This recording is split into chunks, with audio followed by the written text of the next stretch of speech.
Warning: the following video contains explicit language which may be offensive to some viewers or inappropriate for children. The content within this video is intended for mature audiences only. Warning: this video will contain spoilers for the 1966 Sergio Leone movie, The Good, the Bad, and the Ugly. This video may contain discussions and/or images of violence, sexual situations, and drug use. Viewing beyond this point is a choice you have made, and you take responsibility for that choice. Thank you, and please have a nice day.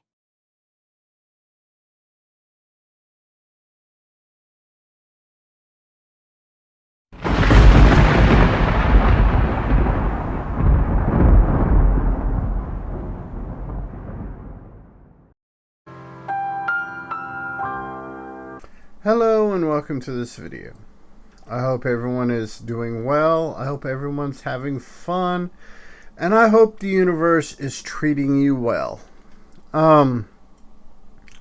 This video we are going to be talking about the classic cowboy movie The Good, the Bad, the Ugly from 1966. It is part of a trio of films put out by Sergio. Gotta learn how to talk. Sergio Leone. You have The Good, the Bad, the Ugly, A Fistful of Dollars, and a few dollars more. They're called spaghetti westerns because they're made in Italy. Sergio Leone had an interesting way of making movies. His casts were fairly diverse. People from all over, people from America, England, Spain, Italy, France, wherever. And what he did is just have them speak their lines in their native tongue. Then when the movie was edited and getting ready for release, he just dubbed over. If it was an American release, anyone who didn't speak English was dubbed over in English. Anyone, if it was going to Spain, anyone that didn't speak Spanish, their lines were dubbed over in Spanish. That's one of the reasons why in these movies, the lip movements and the sounds coming out of their voice, out of their mouth, don't match real well sometimes. All three movies are centered around a trio of characters. You have Clint Eastwood's character, Blondie, or the man with no name. You have Lee Van Cleef's character, Angel Eyes. And you have Eli Welch, his character, who is Tuco. And basically, the three movies follow these three characters. Hence, the movie we're talking about today, The Good, the Bad, the Ugly, is kind of very character-driven on these three characters. The Italian is Il Buono, Il Brutto, Il Cattivo. My Italian's not real good. In fact, I have no ability to speak Italian. The El Bueno. I know Bueno because Bueno is also good in Spanish, but and I speak very little Spanish. The Spanish I do know I learned working in the penitentiary and or from my wife. But if you directly translate it into English, it's the good, the ugly, and the bad. I guess for American reasons, we go ahead and we call it the good, the bad, the ugly. So it was one of those films that I grew up watching. Growing up in the 80s, late 70s into the 80s, we had basically four channels. So we had CBS, NBC, ABC, PBS. And on any given Saturday, one of those four channels were playing The Good, the Bad, the Ugly. And if they weren't, back then we had UHF. You could flip through the channels. This is what we did. We flipped through the channels. Then we would hear the audio. Then we tuned in the visual on the UHF. Those were the days. UHF, you didn't need a cable box. You just needed a decent enough antenna. VHF, not VHS. VHS is videotapes. VHF was pretty much by this time you could tune it in on your TV without a cable box, but it was harder. You had to manipulate the antenna, and there's Gen X's out there that know that struggle. And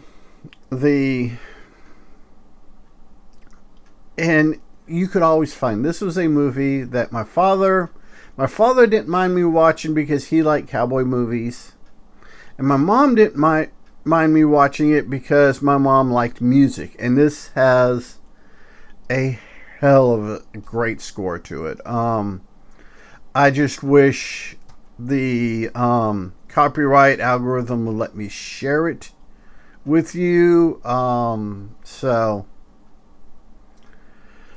I'm not even gonna risk it, because the copyright algorithm monster can be a merciless master. But you can Google it, or do a YouTube search for it, and you have I believe it's the Danish Philharmonic Orchestra does a damn good cover of it, and it's just kind of a chef's kiss type thing.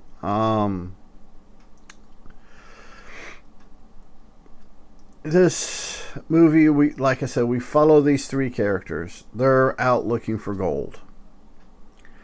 It takes place during the American Civil War, but being filmed in Italy, the battlefields look nothing like anything you would have counted in America, but the movie has to happen.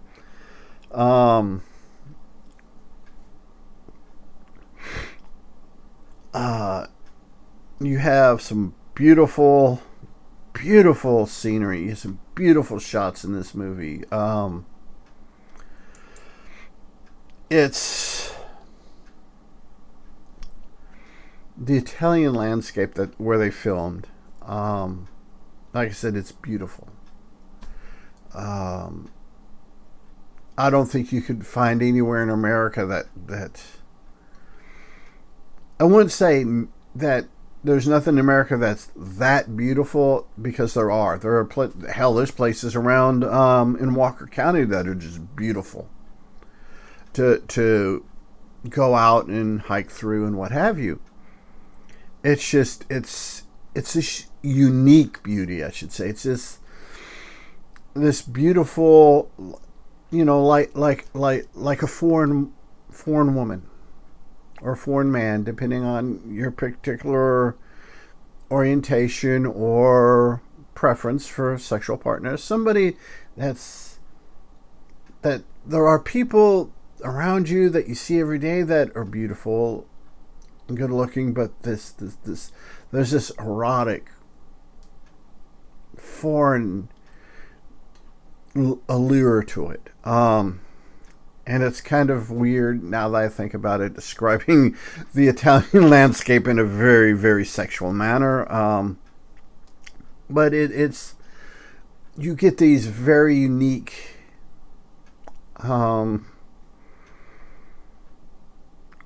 backdrops, the settings, and because you can't find any place like in America, it kind of makes this movie otherworldly, like it's an alternate dimension, maybe. but that is more of a modernistic take on it. But it's the landscape was chosen well. The sets for the towns were chosen well. Though at the very beginning, you have the introduction of Tuco, we have the introduction of Angel Eyes to the audience. And you have the scene where they're riding off, where Clint Eastwood's character is riding off, and you have modern power lines in the background. And Sergio Leone's like, fuck it, we'll just leave them and let's go with it.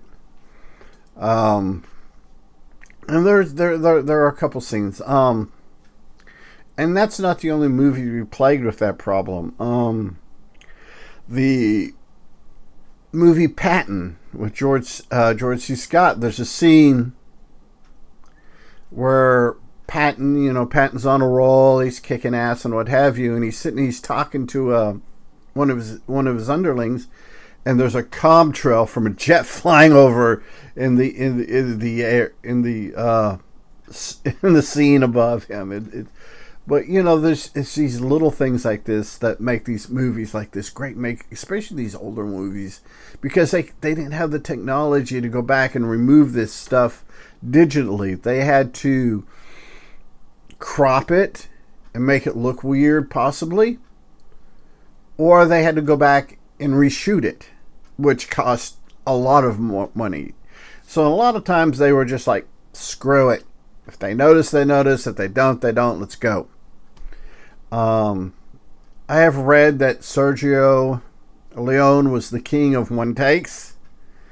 His movies were fairly, compared to their Hollywood counterparts in this day and age, or even modern, if you adjust everything for the modern money, inflation, what have you, Leone was doing this on the cheap.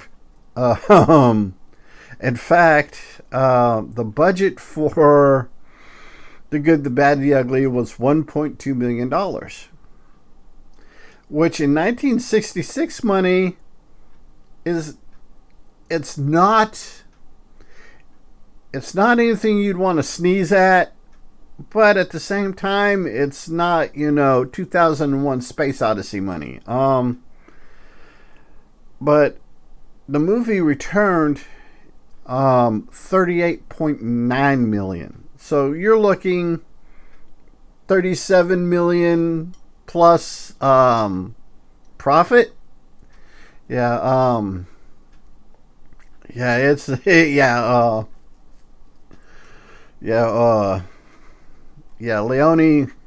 Leone kind of knew what he was doing. Well, I don't know if it's so much Leone or if it was the people doing the editing and translation. Like I said, it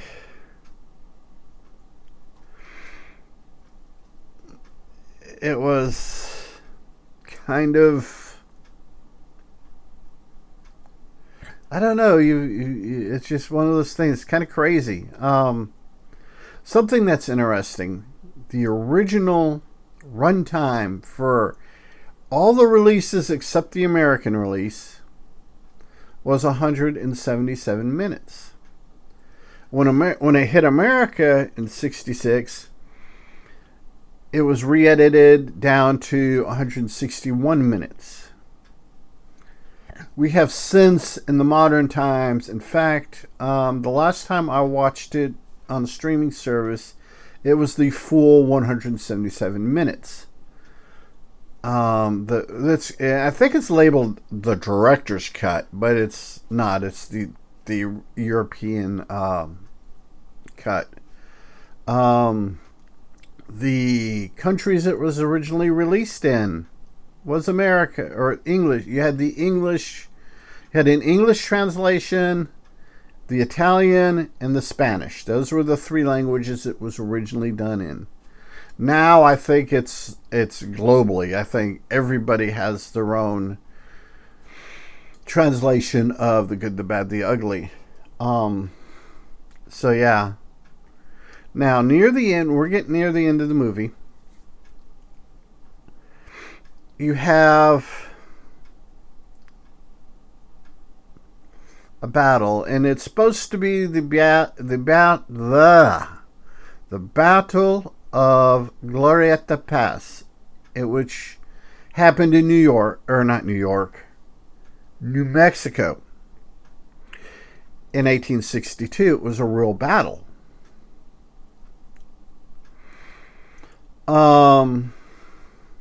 The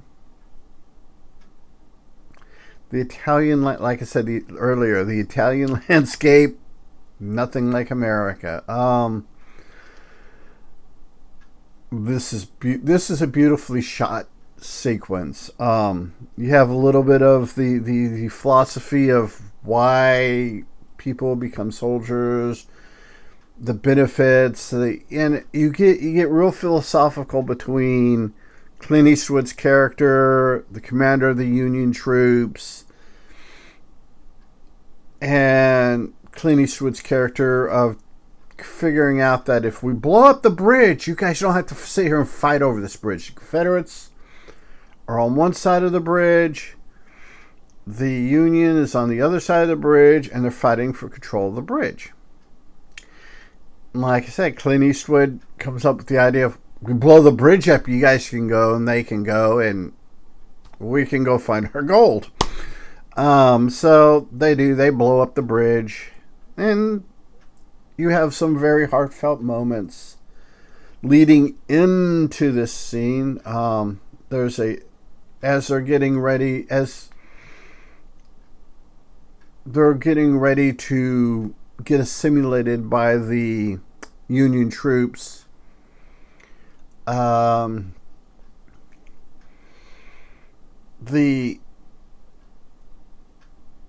There's a dying soldier, young kid, that Clint Eastwood basically gives him, puts a blanket on him, to kind of keep him warm and reassure him, gives him a cigar, and, so he can die in peace, die with a little bit of dignity.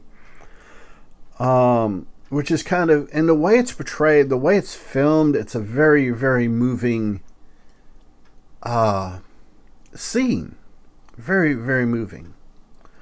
There's a lot of characters that have permeated themselves through our culture. In fact, I'm going to use Star Wars for example. The character of Han Solo is based on Blondie, the man with no name. The character of Boba Fett and the character of Cad Bane are both based on Angel Eyes, Lee Van Cleef's character. Cad Bane is from the animated Clone Wars series, and he made a live action appearance in the Book of Boba Fett. And there's a character he shows up. He was created for the animated Clone Wars, and he shows up in the animated Star Wars Rebels. That is based on Tuco, and that's the character of Hondo Anaka. And these characters, Dark Tower series, Roland Deschain, the main character, is based on the man without no name, the Blondie character. And you can go through all these different things and find how these characters, this trio of characters, have inspired and permeated through culture and have become more than what they originally were meant to be. To a certain degree, the way Richard Deckard is portrayed in the 1982 Blade Runner is kind of inspired by the Blondie character, Clint Eastwood's character. And if it's just one of those things that these characters, for whatever reason, they stuck to our imaginations. They enveloped us. They engrossed us. They're part of how we are, how we perceive things. And back 1966, and this is 2024. We are decades. Hell, we're on millennia, new century. And these characters, these archetype characters, these are with us everywhere we go. So anytime you see the manipulative character, the character that's willing to sell himself and his friends out in a heartbeat, you've got a little bit of Tuco in him. You have the dead-eyed bounty hunter who has a sense of honor, a I'm going to do what the job requires and only what the job requires. Which is your angel. It's got a little bit of angel eyes in him. Then you got the scoundrel, schemer, not really a bad guy, but not really a good guy. Anti-hero. That's he's got a little bit of Blondie in him. Yeah, this is just one of those movies that just enveloped us and carried us to where we are today. It has incorporated itself into our imaginative DNA. So, I do highly recommend watching it. I do highly recommend immersion into the characters, doing character studies and stuff. So, with all of that being said, I have to remind you, be a good human, be good to other humans. Peace. Hey, it's 10 p.m. Do you know where your children are?